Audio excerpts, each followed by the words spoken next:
Let's talk about the project plan. There are a number of pieces that go into a project plan. The purpose of a project plan is it's your go-to document, your how-to document for completing a project. It's all of the pieces that go into it, and you are able to use it to mark off that you're following along and completing things as you said you would. The steps in a project plan include introduction, your project purpose and success criteria, project scope, objectives list, task list, schedule with milestones, resource needs and budget breakdown, change control process, risk mitigation, roles and responsibilities, communication, and closing documentation process. Let's take a look at each of these items more specifically. First is the introduction. Higher level stakeholders may only read through the introduction. They may not get any farther. So it's important that you include the basics of what your plan incorporates. In this case, this plan discusses the steps necessary to make 12 sandwiches for a business meeting. They may not need to get past that. They just need to know, okay, someone's taken care of ordering the sandwiches for the meeting. I can move on to something else. Now you will take it further so that you have the information provided, and an introduction is different for each plan depending upon the deliverables.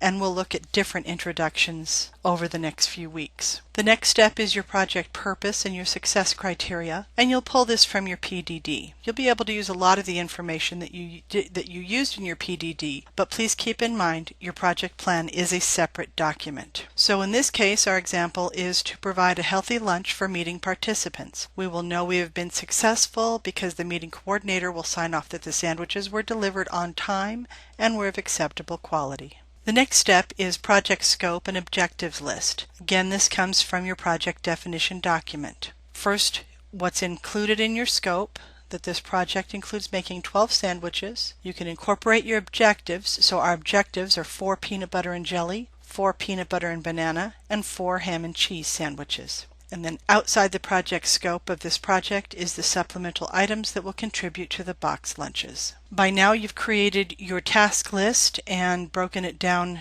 according to schedule, so you can incorporate a copy of that document into your project plan. Puts everybody on the same page, lets everybody know what needs to be done when. This is a very simple project, so we don't have milestones incorporated. There's also only one person responsible for all of the tasks. As we work on future projects, we will be incorporating multiple people involved in the project and multiple milestones. Next is resource needs and budget. You'll include a summary paragraph that goes over the basic information that you're going to need.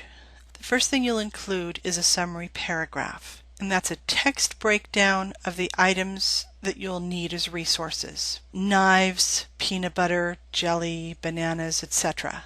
Also important for this project is having enough space to lay out all the bread for the sandwiches. You'll include your budget in a table format. Each item listed separately, the total quantity for each item, and the total cost for each item. I've also included the time that would be involved for the sandwich chef. So the total cost of sandwiches is $15.03. Of course, we'd mark it up before it goes to the customer. Next on the list, change control process. Everyone needs to be on the same page and needs to know how change is to be incorporated. Change happens. It's just part of a project. So how will you work with change? In this case, the most likely change that would happen is either the number of sandwiches or the ingredients to sandwiches might change. So before a change can be done, it has to be in writing and it has to be pre-approved by the sandwich chef and the meeting coordinator. It may be that it's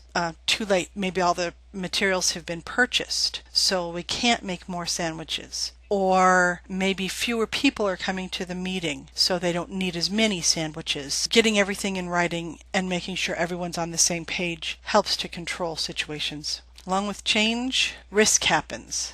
Things out of your control. What are you going to do if you have a chef that injures him or herself? What are you going to do if the meeting is canceled? So you take the most common possibilities and address in your document how you would plan for each one. Whether it's chef's training for basic knives, or whether you're going to make a phone call to the meeting coordinator to finalize last-minute details. Roles and responsibilities. Well, in this case, there's only one role and one person taking the responsibilities. But as you get into more complicated and more detailed projects, this section will become more and more critical. In this case, the lead sandwich chef will be responsible for making all 12 sandwiches for this order. The expected time for the project will be approximately 13 to 15 minutes. Communication in this project is less critical because you have only two people working with each other, the chef and the meeting coordinator, but it's still helpful and important to keep those communication channels open. As projects get more complicated, as they take longer, as more people are involved, communication becomes exponentially more complicated. It's important to lay out in your project plan how are you going to communicate, what channels. Is it going to be email? Is it going to be phone? Is it going to be text? Is it going to be in person? When will you get together? Will you have weekly meetings, bi-weekly meetings? Who's invited to what meetings? How often do stakeholders need to be involved? What level of stakeholders need to be involved at what level of meeting, etc., etc. Then you also need the contact information for each person so that there's a central document with all the information available. And finally, closing documentation. How will you track the results of your project? What went well? What didn't go well? As you're working through the project, you want to keep a notebook. It's called an issues notebook, so that when things go right, you can mark that down. This was an excellent way to do something. When things don't go right, you can mark down that we're going to try something different next time. This didn't work so well. In this case, because it's a very simple project, the chef will contact the meeting coordinator via telephone at the end of the project, and we'll discuss how things went.